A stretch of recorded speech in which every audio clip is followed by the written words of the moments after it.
Hello and welcome to the Minimum Competence episode for Wednesday, May 8th, 2024. I'm your host for today, Andrew Leahy, a tax and technology attorney from New Jersey. On today's episode, we explore a Supreme Court Wetlands case, a failed House veto override, TikTok's legal battle, the Archegos trial start, and the delay in Trump's documents trial. Let's remember, Aristotle said the law is reason free from passion, but that doesn't seem to be true at all. And read today's legal news. On May 8, 1980, a landmark moment in public health and legal history was achieved when the World Health Organization officially declared smallpox eradicated. This declaration came in the form of Resolution WHA33.3, marking an unprecedented victory in the battle against infectious diseases. Smallpox, a devastating disease known for its brutal impact on human health and its high mortality rates, became the first disease to be eradicated by human effort. The journey to eradication was spearheaded by the WHO's Intensified Eradication program, which began in 1967. This global effort was a monumental example of international cooperation involving mass vaccination campaigns and rigorous surveillance practices across numerous countries. The legal framework provided by WHO played a crucial role facilitating cooperation and compliance among member states. The eradication of smallpox was significant not only for its immediate health benefits, but also for setting a precedent for global health governance. It demonstrated the power of collective human action guided by international law and cooperation. The resolution also led to the establishment of norms and practices that have influenced how global health issues are managed, including strategies for vaccine distribution and disease surveillance. Moreover, the eradication of smallpox has had lasting impacts on the legal aspects of public health. It has informed the international legal principles concerning the handling of biological samples, as the remaining samples of the virus are now held under strict legal and security controls to prevent any potential outbreaks. In the wake of smallpox eradication, the world saw the potential of what could be achieved when countries unite under a common cause. The success has inspired ongoing efforts to combat other infectious diseases, such as polio and malaria, through similar international frameworks. Today, the eradication of smallpox remains a testament to what can be accomplished through coordinated global public health initiatives backed by international legal agreements. It stands as a beacon of hope and a model that continues to influence global health diplomacy and international legal frameworks dealing with health emergencies. Robert D. White, a North Carolina landowner, is involved in a significant legal battle that has reached the U.S. Supreme Court, challenging the Clean Water Act's regulations concerning wetlands. The case revolves around whether parts of White's property along the Pasquotank River are distinguishable from the river itself, which would affect their classification as protected wetlands under federal law. This follows the Supreme Court's precedent in Sackett v. EPA, which tightened federal regulation over wetlands by requiring a continuous surface connection, making them indistinguishable from larger navigable waters. White's attorneys argue that the Biden administration's Environmental Protection Agency regulation expands the definition of federally protected waters beyond what the Supreme Court's decision allows. The Justice Department, however, maintains that wetlands only need to abut larger bodies of water to qualify for protection. White's case underscores a broader legal and environmental debate about the scope of federal authority under the Clean Water Act, particularly following the Sackett decision.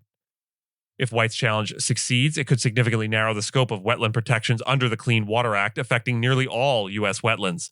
This legal challenge has broader implications for environmental protection regulations and property development rights, especially in how wetlands are federally categorized and protected. The outcome could set a precedent affecting the balance between environmental conservation and property rights across the nation.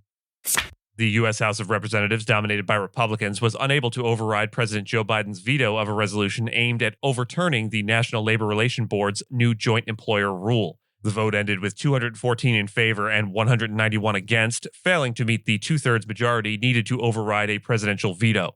The joint employer rule, which eases the criteria for determining when two companies are considered joint employers responsible for negotiating with unions and liable for labor violations, has faced strong opposition from Republicans and business groups. They argue that the rule could increase regulatory costs and negatively impact employment. Despite the legislative setback, the rule's implementation has been halted by a federal judge in Texas as of March, keeping it from taking effect for now. TikTok and its parent company ByteDance have filed a lawsuit in the U.S. Court of Appeals for the District of Columbia to block a new U.S. law that mandates ByteDance to divest its ownership of TikTok or face a ban on the app. This law, signed by President Joe Biden on April 24th, targets the app, which is used by 170 million Americans. The companies argue that the law infringes on First Amendment rights and is not feasible either commercially, technologically, or legally, claiming it would lead to TikTok's shutdown by January 19th of 2025. The White House aims to remove Chinese ownership of TikTok, citing national security concerns, but prefers not to ban the app.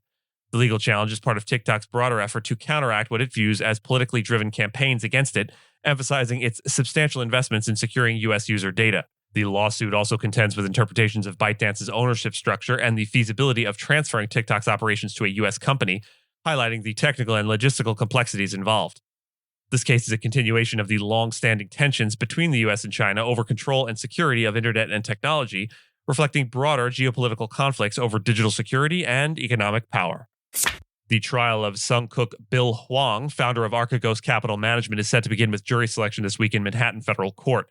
Huang and his former chief financial officer, Patrick Halligan, are accused of racketeering and multiple counts of fraud and market manipulation related to the dramatic collapse of Archegos in March of 2021. The prosecution alleges that Huang used derivatives to covertly accumulate large stock positions, inflating stock prices and misleading banks to maintain crucial business relationships. Both Huang and Halligan have pleaded not guilty, disputing the charges as an overreach of legal theories on market manipulation. Archegos Capital Management was a private investment firm that functioned as a family office, avoiding some regulations that typically apply to other investment entities. At its peak, Archegos managed $36 billion in assets and had a staggering $160 billion in exposure to equities. The firm's downfall was triggered by a swift drop in stock prices, leading to massive losses as banks called in their loans and liquidated holdings. This collapse resulted in over $100 billion in shareholder losses across various companies within Archegos' portfolio, impacting major banks like Credit Suisse and Nomura Holdings. The trial is expected to be complex and lengthy, with both Huang's former head trader and chief risk officer having pleaded guilty to related charges and set to testify. The start of Donald Trump's federal trial in Florida, where he faces charges related to illegally retaining classified documents, has been indefinitely postponed. Originally set for May 20th, U.S. District Judge Aileen Cannon did not schedule a new date, instead setting pretrial hearings through July 22nd.